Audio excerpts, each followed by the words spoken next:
nome é Carlos Siquendans e envio uma saudação cordial desde Santiago do Chile, juntando-me a este curso sobre sinodalidade organizado pelo Boston College. E sem mais demora, vou me apresentar ao tema que me foi proposto, que se chama Conversão Sinodal e Reforma das Estruturas. A primeira coisa que quero compartilhar com vocês é que não vamos compartilhar a tela de acordo com as instruções que recebemos, porque isso será traduzido para diferentes idiomas. A primeira coisa que quero compartilhar com vocês é que a reforma de estruturas já apareceu várias vezes ao longo desse curso gratuito. Quando viram no primeiro módulo, este é o início do terceiro módulo, quando viram no primeiro módulo, modelo de tomada de decisão, ou no módulo segundo, sujeitos, carismas e ministérios, lá já vimos muito do que é uma reforma de estruturas. Como viver o diaconato hoje, como organizar a comunidade paroquial, a presidência da comunidade paroquial e a organização da vida comunitária.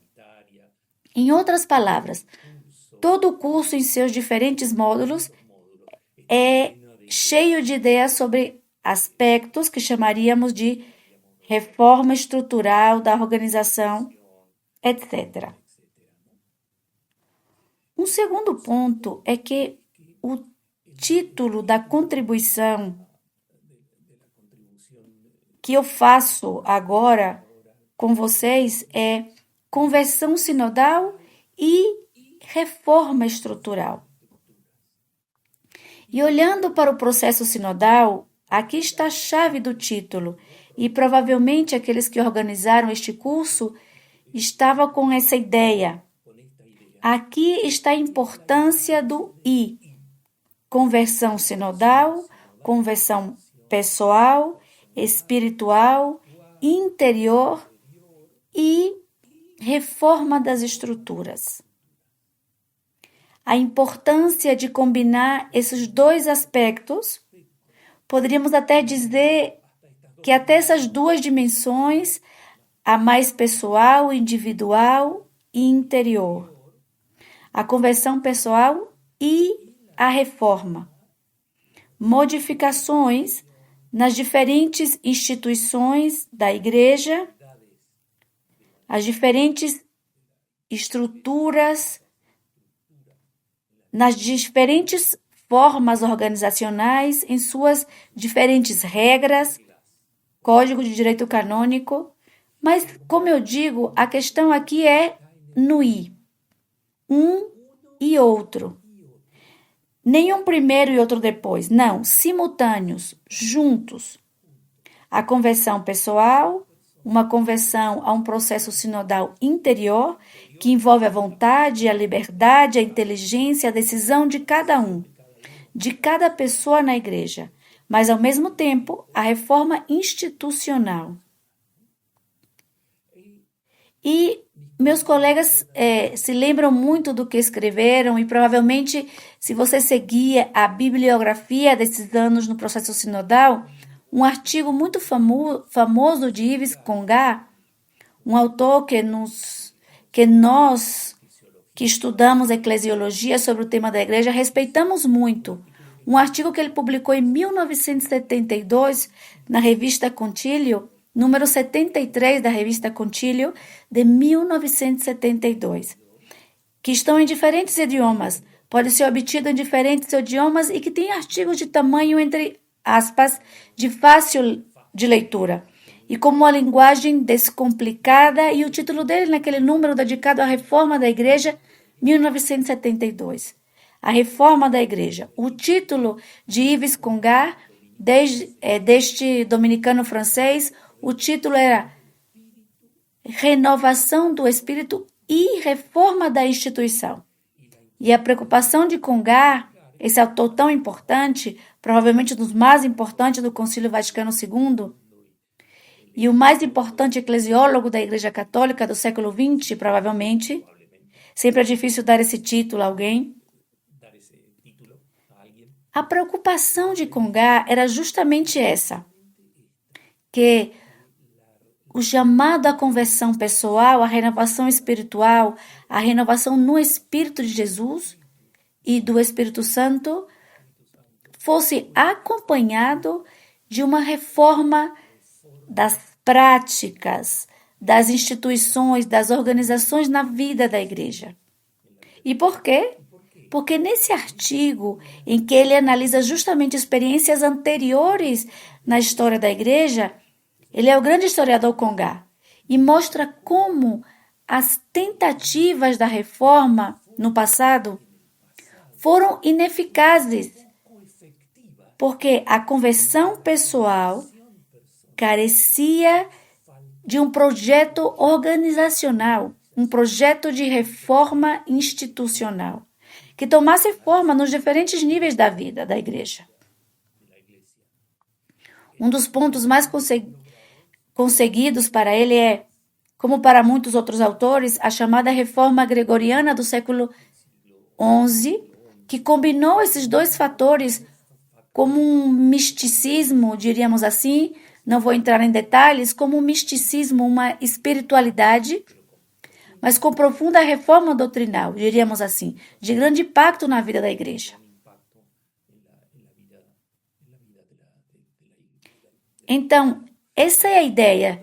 Diríamos que uma das ideias fundamentais da colaboração que compartilho com vocês é a importância da renovação do espírito e da reforma da instituição simultaneamente.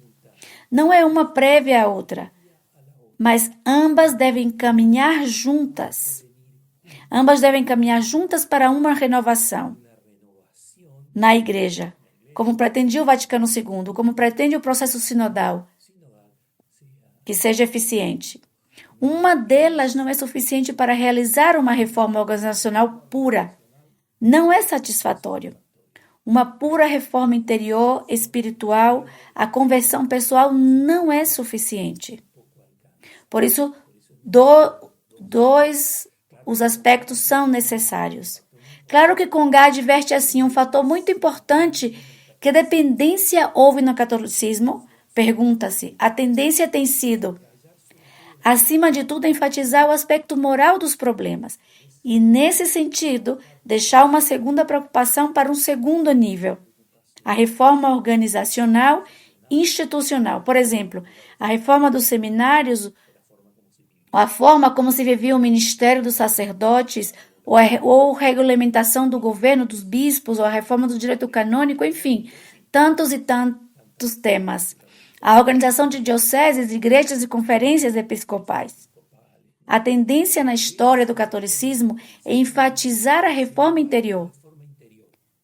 Não há dúvida de que há aí uma raiz, mas essa raiz pessoal da liberdade precisa ser expressa, traduzida em uma reforma organizacional, justamente para que ela possa ser concretizada na vida humana e na vida da igreja.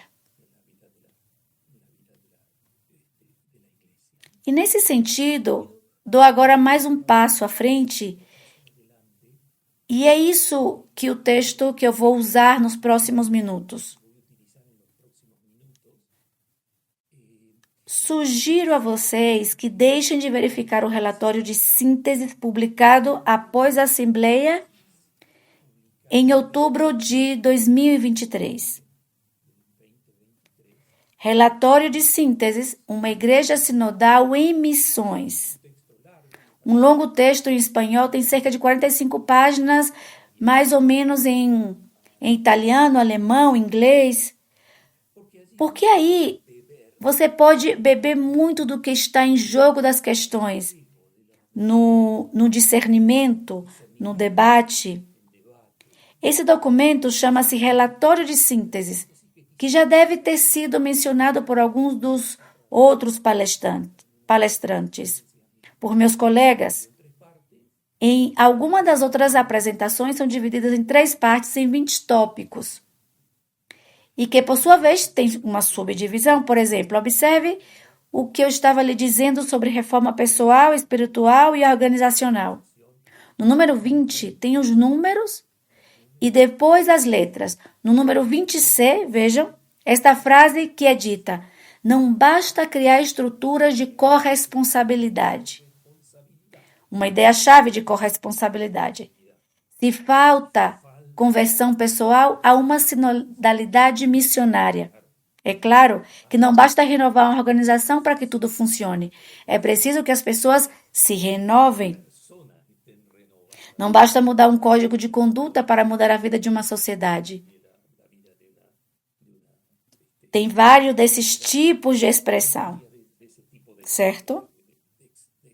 Quando fala no ponto 9 com o título Mulheres na vida e na missão da igreja, tem também uma frase nesse sentido. É necessário uma profunda conversão espiritual com base para qualquer mudança estrutural. Como uma base, é claro que o perigo é imediatamente aparente e, portanto, a mudança estrutural é secundária. Primeiro, não. Não, os dois simultaneamente, sem ignorar a raiz da transformação pessoal para gerar novas estruturas. Porque aqui há uma espécie de círculo, um círculo hermenêutico, uma nova organização, uma nova regra jurídica, um novo costume. Ajuda a conversão pessoal e a conversão pessoal mantém a reforma da instituição. Então, se alimenta dessa dimensão social, organizacional, estrutural, com essa dimensão mais pessoal. É por isso que eles devem sempre ir juntos para realizar uma reforma duradoura. Bem, o que eu vou fazer agora, nos minutos que me restam, é destacar alguns pontos deste texto da síntese que vocês têm disponível no site do Processo Sinodal.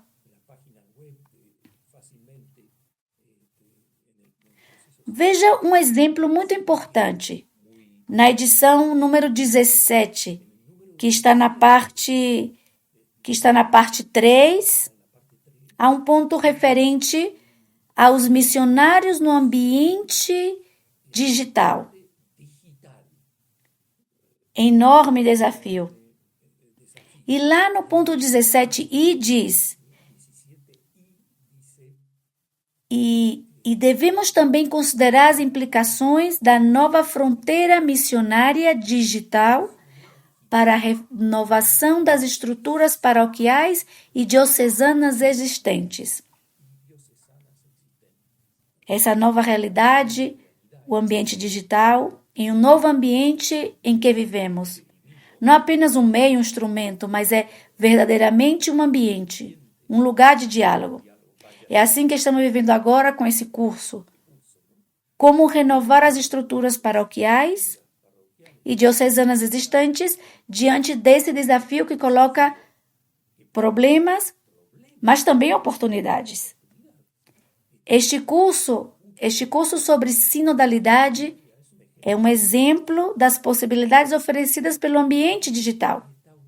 Mas veja, aí reside um desafio muito importante para as estruturas paroquiais e diocesanas. Diante de uma nova... E outra ideia que poderia nos ajudar dessa forma geral é a renovação das estruturas pastorais, no número 18, que fala sobre os corpos de participação, muitos dos quais serão estudados, serão refletidos nessa terceira parte do curso sobre sinodalidade. Diz: a responsabilidade de todos em missão deve ser critério básico para a estruturação das comunidades cristãs e de toda a igreja local. Critério base. A responsabilidade de todos na missão.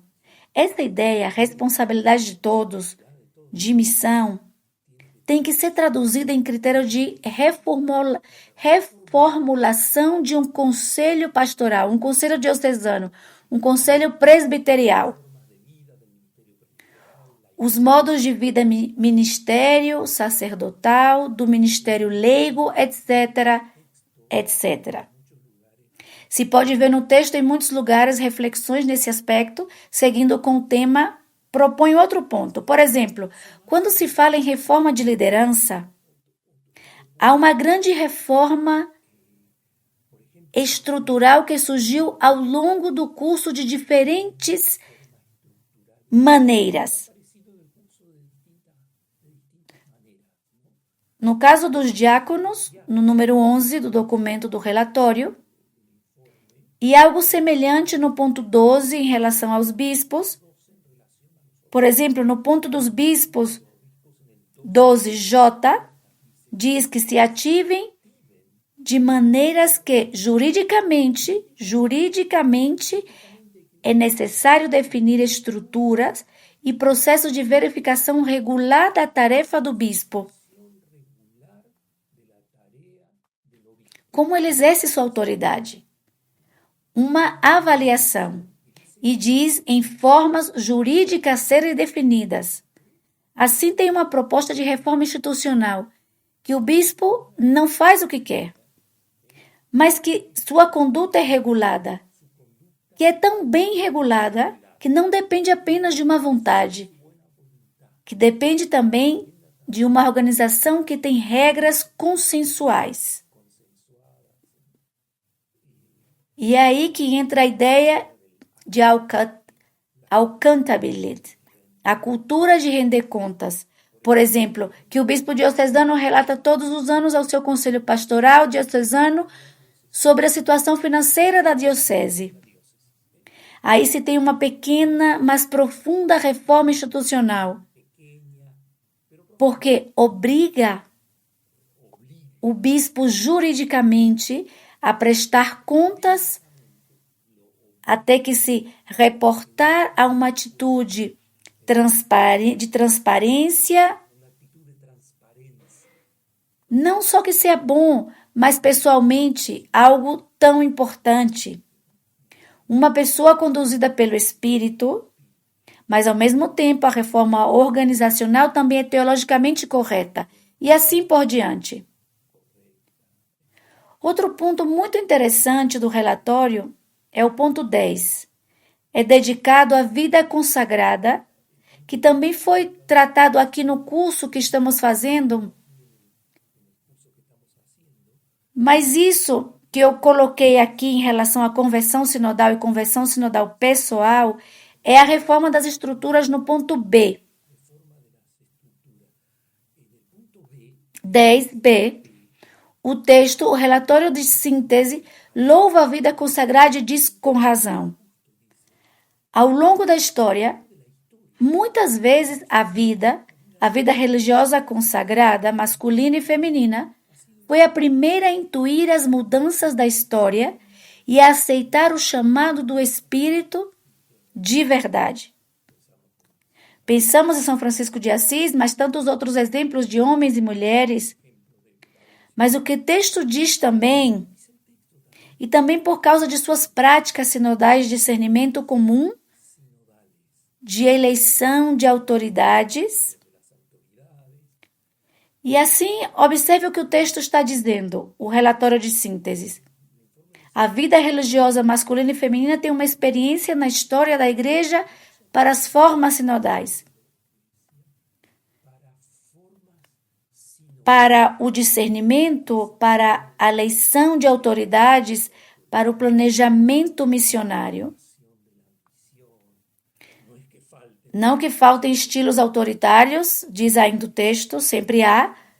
Houve uma história da Igreja e há hoje, mas é possível na tradição beneditina, na tradição jesuítica e em tantas tradições da vida religiosa masculina e feminina, e aí reside um ponto importante.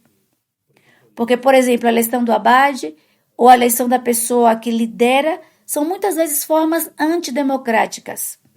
São formas sinodais de seleção, para escolher o eleito, aquele que Deus escolheu, discernimos em comum e ele nos presidirá. A vida religiosa tem muito, com certeza, outro tema. Acrescento temas que aparecem no relatório que estão ligados a mudanças estruturais no fenômeno dos abusos, que tanto tem impactado no panorama da Igreja Internacional nos últimos anos. E aqui este é o número 1 e o número 12. Se vocês fossem pesquisar no buscador com a palavra abuso, você vai encontrar claramente os lugares onde é coletado. E, por exemplo, no ponto 1E, do ponto inicial, que fala sobre a sinodalidade da experiência e da compreensão, há uma ênfase em criar, rever as condições estruturais que permitam e que permitem abusos na vida da igreja. Não sabemos mais pelas análises. A questão do abuso não diz respeito apenas à moralidade pessoal dos abusadores, mas às condições organizacionais mais estruturais da concepção do sacerdócio e etc., que facilitaram os abusos e sua durabilidade ao longo do tempo.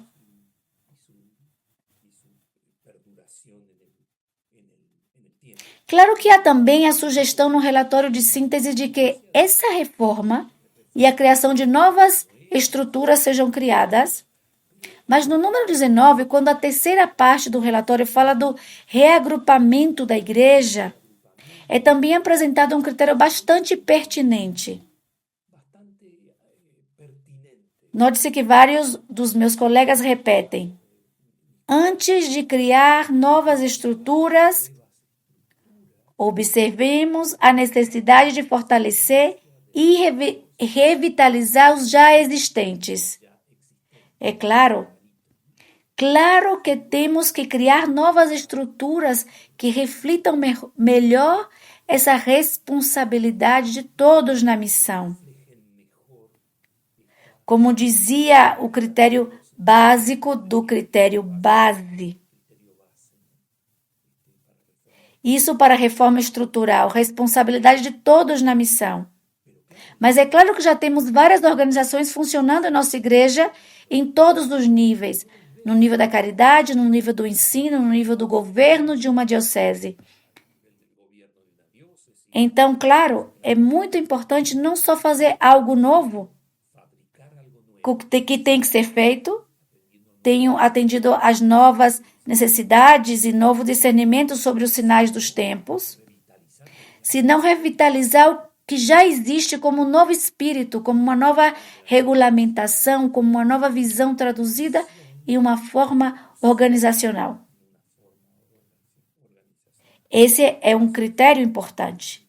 E, finalmente, para concluir, porque não posso continuar mais, acho muito interessante que quando falamos da mudança de estruturas, no texto do relatório de síntese, não só a sinodalidade intraeclesial aparece. Às vezes o processo sinodal é criticado porque parece que estamos em um mundo tão complicado, com tantos problemas. Estamos como que nos cuidamos, como nos organizamos entre nós. E é claro que isso pode ser respondido. Não se trata exatamente de uma renovação, nas palavras de Francisco, para uma saída missionária. O tema é missão, não é nos organizarmos melhor para fazer uma comunidade exemplar, que já é um ponto missionário importante. Não, aqui está como diz o título do texto, uma igreja sinodal em missão. É por isso que o tema desse missionário é tão importante. E é por isso que eu digo, e é com isso que eu estou encerrando. Considero interessante que o relatório de síntese inclua não só as estruturas da igreja que precisam ser reformadas, mas também o impacto do processo sinodal. E reforma das estruturas sociais. E aqui aparece no tópico 4, que é um ponto muito interessante. Os pobres protagonistas, não sujeitos, não objetos do trabalho pastoral da igreja, protagonistas do caminho da igreja. E isso evidencia tudo o que a igreja pode fazer a partir de suas várias instâncias para penetrar nos governos, nas empresas ou nas estruturas da sociedade.